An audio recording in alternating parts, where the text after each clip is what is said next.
Komisi untuk Orang Hilang dan Korban Tindak Kekerasan atau Kontras menyampaikan hasil investigasi terkait kasus pembunuhan dan mutilasi 4 warga sipil di Kabupaten Mimika, Papua. 4 warga sipil tersebut yakni Arnold Lokbere, Irian Nirigi, Leman Nirigi, dan Atistini.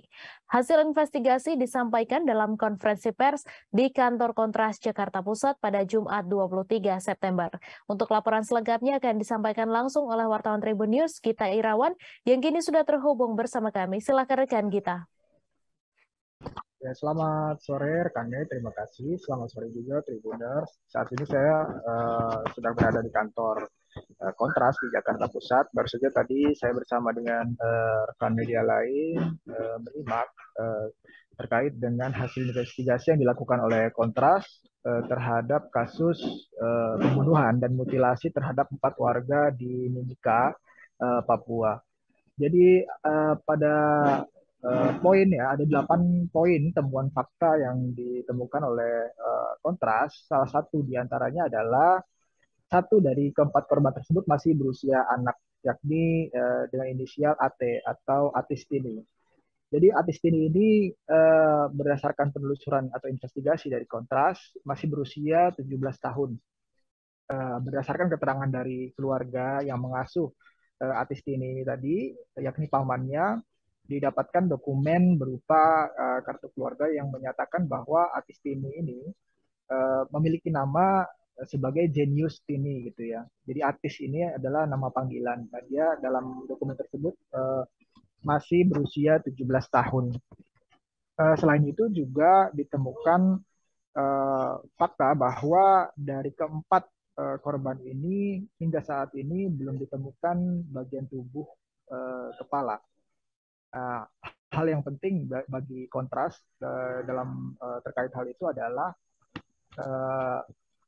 adanya dugaan upaya untuk menghilangkan jejak atau menghilangkan dugaan penyiksaan baik di bagian kepala tersebut. Selain itu juga Kontras menyoroti kurang responsifnya dari aparat kepolisian untuk mencari para korban ini. Gitu ya. Selain itu tadi Kontras juga menyampaikan sekitar 5 rekomendasi terhadap kasus ini. Yang pertama adalah kepada Polres Mimika dan Polda Papua untuk mengusut kasus penembakan dan pembunuhan di luar hukum dan mutilasi terhadap 4 warga Mimika ini secara transparan gitu ya. Selain itu, para pelaku juga harus dikenakan pasal pembunuhan berencana karena memang ada ditemukannya dugaan pembunuhan berencana.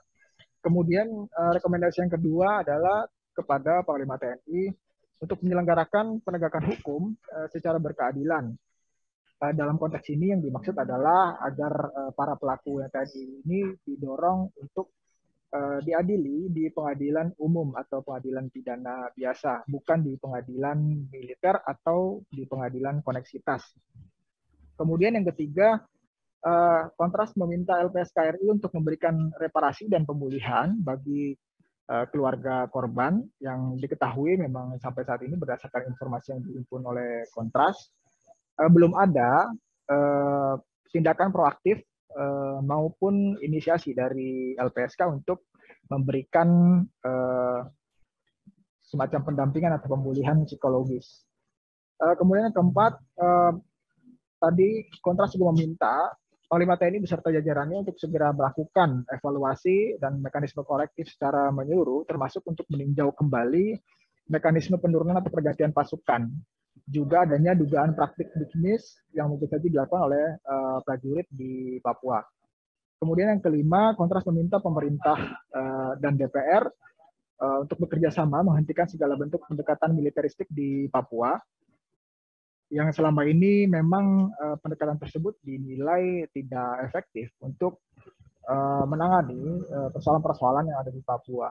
Selain itu tadi pendamping dari keluarga korban, Michael Himan, juga menyampaikan bahwa saat ini keluarga korban yang berada di Jakarta, yakni 4 orang mahasiswa yang saat ini sedang berkuliah di Jakarta, mereka keluarga dari para korban mengalami trauma. karena memang mereka ini sebelumnya berasal dari Nduga, di mana pada beberapa tahun lalu juga sempat mengalami peristiwa yang serupa terkait dengan militer. Jadi menurut Michael Hiban tadi disampaikan kondisi mereka ini trauma dan ketakutan, bahkan untuk berkuliah saja mereka ketakutan karena trauma tersebut. Tadi juga disampaikan bahwa memang ada sampai saat ini masih ada baru rencana gitu ya, pihak keluarga ini akan mendatangi LPSK untuk meminta perlindungan atau pendampingan seperti itu. Dan sistemik, kasus ini adalah bagian kecil dari rentetan peristiwa yang terjadi atau mungkin kedepannya akan masih terjadi. Kita tidak bisa bayangkan bahwa 2022 itu ada anggota TNI yang bekerja sama secara sadar dengan warga sipil berencana untuk atau merencanakan kegiatan untuk memutilasi, menghilangkan barang bukti dan hal-hal lain yang tidak kita ketahui sampai dengan hari ini. Tahun-tahun sebelumnya kita melihat bahwa ada seorang pendeta yang ditembak oleh anggota TNI. Artinya eskalasi kekerasan, parade kekerasan ini terus berlangsung kalau kita melihatnya hanya satu kasus ke kasus lain. Persoalan masalah kekerasan di Papua ini harus dilihat secara sistemik gitu. Maka ini bisa dimulai, maka dari itu ini perlu evaluasi yang mendasar, mendalam dari Panglima TNI itu sendiri atas keberadaan pasukannya. Gitu. Maka dari itu kasus-kasus seperti ini itu tidak lagi relevan kalau dijawab dengan penurunan atau pergantian pasukan semata. Cara pandang yang meminggirkan aspek kemanusiaan dan menyepelekan nyawa orang asli Papua ini juga kami duga telah membudaya di tubuh militer. Kekerasan memang seringkali terjadi dan gampang ditemukan di beberapa daerah lain, tapi yang terjadi di Papua seolah ada wajah diskriminasi yang secara tidak langsung ditampilkan melalui tindakan sehari-harinya dari militer ke orang asli Papua. Dan cara yang digunakan selanjutnya itu adalah stigmatisasi, baik stigmatisasi terhadap budaya ataupun terhadap afiliasi kepada KKB atau lembaga-lembaga tertentu yang dituduh separatis atau bahkan. Terima kasih sudah nonton. Jangan lupa like, subscribe, dan share ya.